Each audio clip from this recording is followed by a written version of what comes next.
문 밖에 딱 나오는데 평생 느껴보지 못한 어떤 자유와 해방감을 느끼게 되더라고요. 그동안 참 오랜 기간 동안 미끄러지면은 안 된다. 이제는 그런 시험이 내 인생에서 없겠구나. 저는 법무법인 슈가스퀘어의 성주경 변호사입니다. 2009년도에 서강대학교 경영학과에 입학을 하게 되었습니다. 제가 변호사가 되고 싶다는 생각을 가진 것은 굉장히 어렸을 때부터였습니다. 근데 그 당시에는 아무래도 아들이 변호사가 됐으면 좋겠다 라는 부모님의 어떤 바람 때문에 저 또한 그런 목표를 가졌었는데, 이제 대학교에 막상 진학을 하고 나니까 내가 정말로 변호사가 되고 싶은 것이 맞나? 라는 고민을 하면서 좀 방황하는 시간을 보냈고, 대학교 2학년 때쯤에 성경 말씀을 보게 되었는데, 거기에서 가늠한 여인이 이웃 주민들로부터 돌을 맞게 되는 상황에서 예수님께서 그 이웃 주민들에게 죄 있는 사람만 돌을 던져라 라는 말을 하는 장면이 나옵니다. 그 말씀이 저한테 깊이 와닿으면서 저 또한 그러한 변호를 하는 사람이 되었으면 좋겠다 라는 생각이 들면서 진지하게 변호사의 길을 걷게 되었던 것 같습니다. 남부지방검찰청 보존계에서 짧게 인턴을 한 적이 있습니다. 그 당시에 이제 많은 형사 기록들을 보게 될 수 있는 기회가 있었는데, 거기에 적힌 많은 반성문들을 보면서 이 사람들이 정말로 반성을 하고 있는가 회의를 품게 되었고, 제가 만약에 아까 말씀드린 죄인을 변호를 한다고 한다면 단순히 변호를 하는 게 아니라 그 사람들이 변화가 되어서 사회로 나오도록 제가 도와주는 역할까지 해야지 그게 진정한 변호사로서의 역할이 아닐까라는 생각을 하게 되었습니다. 그러면서 자연스럽게 심리학과를 복수 전공을 하면서 사람을 변화시키는 데 도움을 줄 수 있는 상담학 같은 것들을 공부를 하게 되었고, 또 로스쿨까지 진학을 하게 되었던 것 같습니다.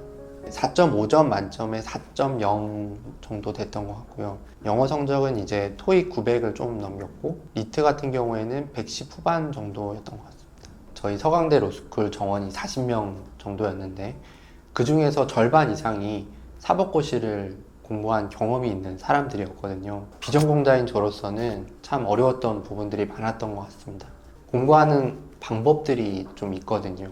근데 그런 것들에 대해서 전혀 모르고 또 누가 친절하게 알려주는 것도 아니다 보니까 많이 고생을 하고 또 부딪히면서 좌절도 하고 그랬던 것 같습니다. 1학년 때 고생을 하면서도 휴학을 하지 않았습니다. 왜냐면은 그때 하게 되면은 내가 휴학을 하고 나서 뭘 공부해야 되는지도 모르는데 휴학해서 또 시간만 날리게 되지 않을까 라는 생각을 많이 했던 부분이 있었고요. 그러다가 이제 2학년 1학기를 다니게 됐는데, 그때 제가 이렇게 공부를 하면 되는구나 라는 생각을 많이 느끼게 됐고, 그러면서 그 자신감을 갖고 그때 1학기 정도 휴학을 했던 것 같습니다. 한 과목을 놓고 중간에 멈추지 말고 꼭 진득하게 1회독을 빨리 하시는 게 첫 번째인 것 같고요.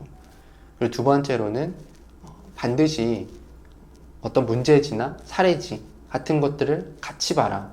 그 문제지 안에서 이런 부분이 중요하구나 라는 것들을 캐치하시고, 그러한 것들을 위주로 좀 더 깊이 있게 공부를 하는 것이 법학을 공부할 수 있는 좋은 방법이 될 수 있겠다 라고 말씀드릴 수 있을 것 같습니다. 문 밖에 딱 나오는데 평생 느껴보지 못한 어떤 자유와 해방감을 느끼게 되더라고요. 그동안 참 오랜 기간 동안 미끄러지면은 안 된다. 이제는 그런 시험이 내 인생에서 없겠구나.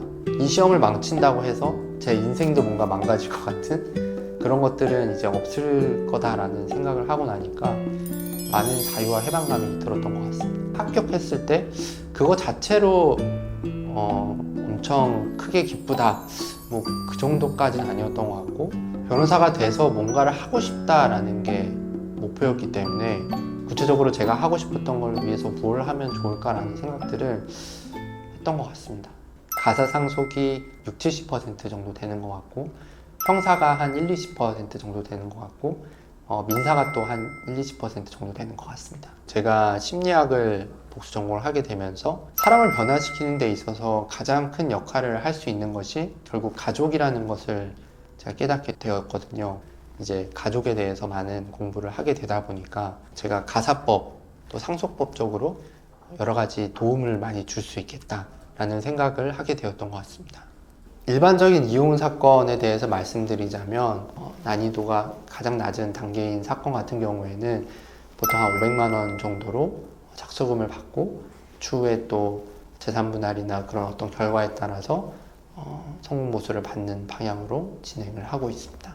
이혼 사건을 잘 진행을 하는 것이 단순히 관계를 찢는 그런 역할을 하는 것 외에도 깨지지 않도록 방어를 하는 역할을 하기도 했고요.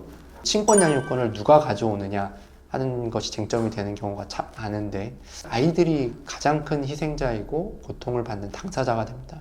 아이들이 최대한 고통을 받지 않는 선에서 사건을 진행을 하려고 노력하는 편입니다. 특별히 상속 사건에서 안타까웠던 부분은 크게 이겨서 그 의뢰인이 수백억 원의 자산을 가진 자산가가 되었던 사건인데요.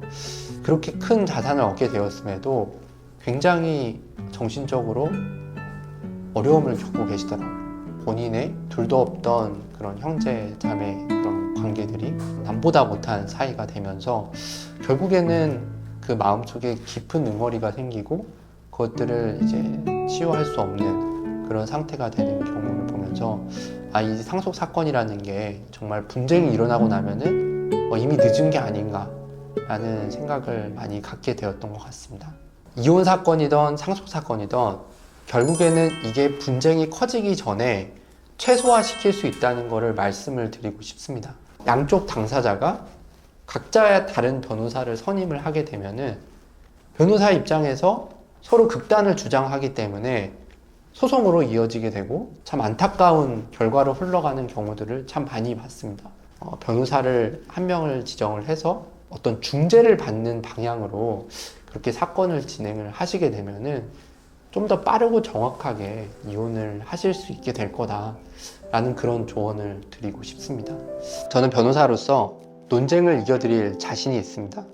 그런데 제가 또 항상 말씀드리는 것은 불필요한 분쟁은 최소화시켜 드리고 싶다라는 것이 저의 변호사로서의 역할이고 또 소명이라고 생각을 하고 있습니다.